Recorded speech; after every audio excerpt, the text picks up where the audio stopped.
गुरुदेव मतलब प्रयास रहता है, लेकिन शायद पिछले संस्कार इतने ज़्यादा भारी रहते हैं कि मन मतलब संसार में दोबारा-दोबारा आता है। तो गुरुदेव जैसे आपने बोला कि पौधे के संरक्षण के लिए बाड़ की ज़रूरत होती है। वो तो समझ में आता है कि मिट्टी की बाड़ बना दी जाती है, मेंढ बना दी जाती है।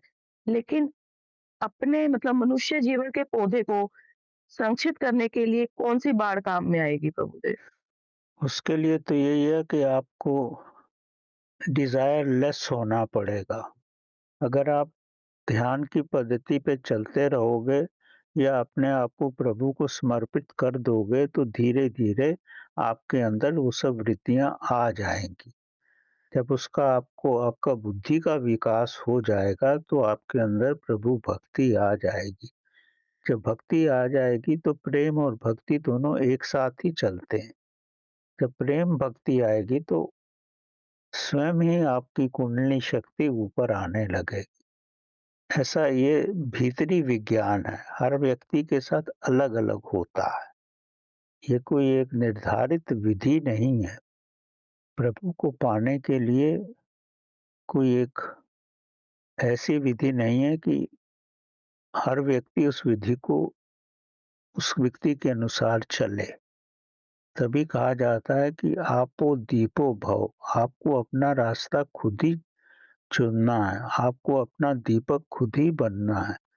जैसे आप अंकुरित होगे, तो आपको खुद ही प्रकाश आएगा कि अब मेरे को क्या करना है। कोई आपको विधि ऊपरी रूप से बता सकता है, लेकिन आपके भीतर क्या होता है वो आप ही जानते हो। तो अंतिम यात्रा जो है व्यक्ति को अकेले ही करनी पड़ती है और स्वयं का दीपक बन के ही करता है आदमी। दूसरा आपको समझा नहीं सकता, सत्य बताया नहीं जाता, बता सकता ही नहीं कोई, क्योंकि जैसे ही आपने सत्य के बारे में बात की तो वो असत्य वैसे ही हो जाता है। सत्य जो है आपके शब्दों से और आपके वचनों से बहुत ऊपर की चीज़ है। अगर आप स्वयं ही इस रास्ते पे चलोगे, तो स्वयं ही आप स्वयं के दीपक बन जाओगे और आपको रास्ता दिखता रहेगा।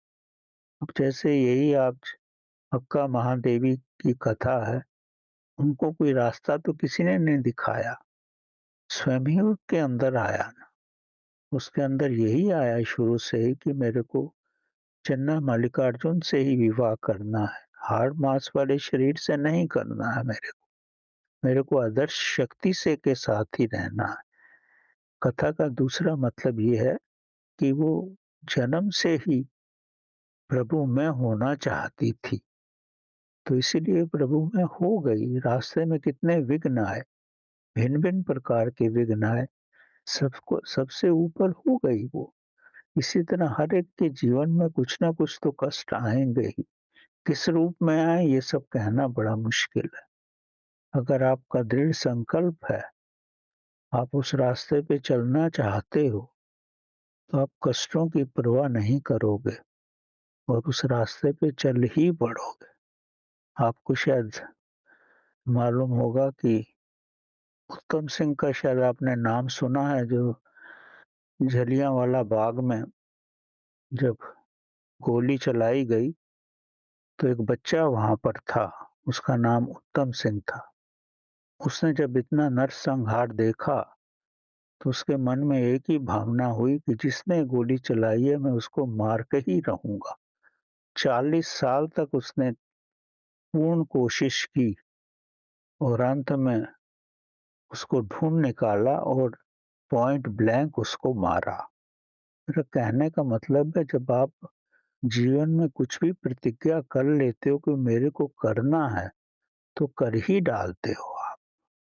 अगर आप प्रभु को मिलना है, तो विघ्न आपके रास्ते में कितने भी आएँगे, आप उसको शून्य बना दोगे और प्रगति में आपके रास्ते पे कोई भी कष्ट नहीं आएगा। जो आएगा भी, आप उसको हटा दोगे अपने परिश्रम से और परमात्मा खुद भी आपकी मदद करेगा।